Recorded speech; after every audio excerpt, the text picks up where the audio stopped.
Before the world knew her as the woman who captivated Julius Caesar and Mark Antony, before she was blamed, praised, and turned into legend, Cleopatra was just a teenager, young, brilliant, and walking into one of the toughest jobs on earth. She didn't grow into power. She was thrown into it. And before love stories and betrayal ever entered the picture, Cleopatra had already proven that she was a ruler like no other. She was born in 69 BCE in the ancient city of Alexandria, Egypt, a place filled with books, palaces, science, and stories. Her family, the Ptolemies, had ruled Egypt for nearly 300 years, ever since one of Alexander the Great's generals took over after his death. But here's the twist. The Ptolemies weren't Egyptian, they were Greek. They looked Greek, spoke Greek, and even ruled like Greeks. Most never bothered to learn the local language, but Cleopatra did. From a young age, Cleopatra stood out. She was smart, really smart. She could speak multiple languages, including Egyptian, Greek, and later even Latin and Hebrew.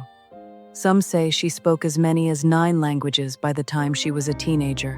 While other royals cared more about clothes and comfort, Cleopatra wanted to learn. She studied philosophy, math, astronomy, politics, and medicine.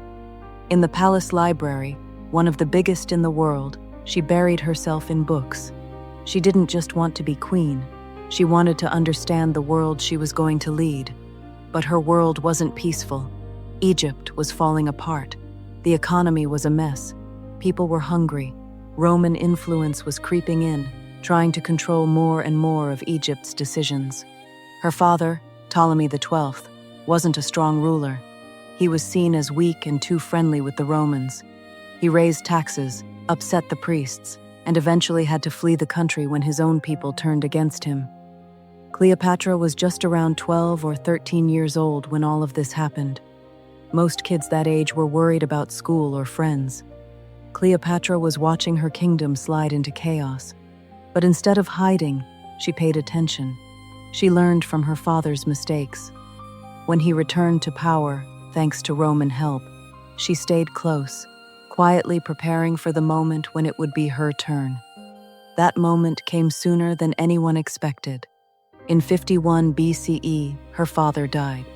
Cleopatra was just 18 years old, and suddenly, she wasn't a princess anymore. She was queen. But in Egypt, queens didn't rule alone. According to old customs, she had to marry a male relative and share the throne.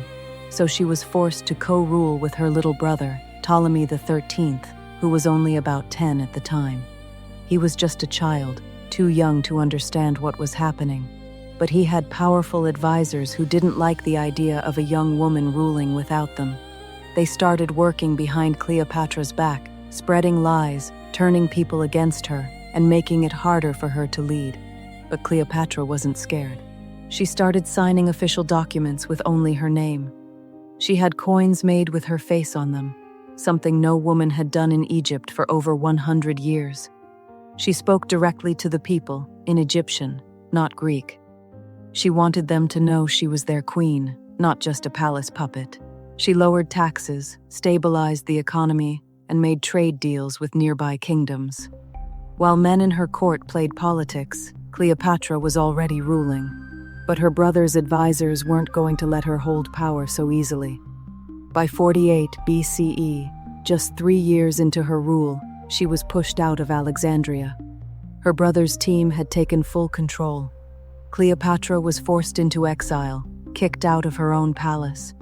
Most people in her position would have given up. She had no army, no riches, no power, just a few loyal followers and a dream that had almost slipped away. But Cleopatra didn't give up. Instead, she went to work. She raised an army in Syria. She studied maps. She watched her enemies closely. And then, she waited for the right moment to strike. That moment came when a civil war broke out in Rome between Julius Caesar and Pompey. Pompey fled to Egypt, hoping for safety, but was killed as soon as he arrived. Caesar showed up not long after, furious at the murder and ready to take control. This was Cleopatra's chance. She didn't walk through the front gates and beg for help. She came in quietly. Legend says she was smuggled into the palace, rolled up in a rug, and unrolled at Caesar's feet. It sounds dramatic, but the point was clear.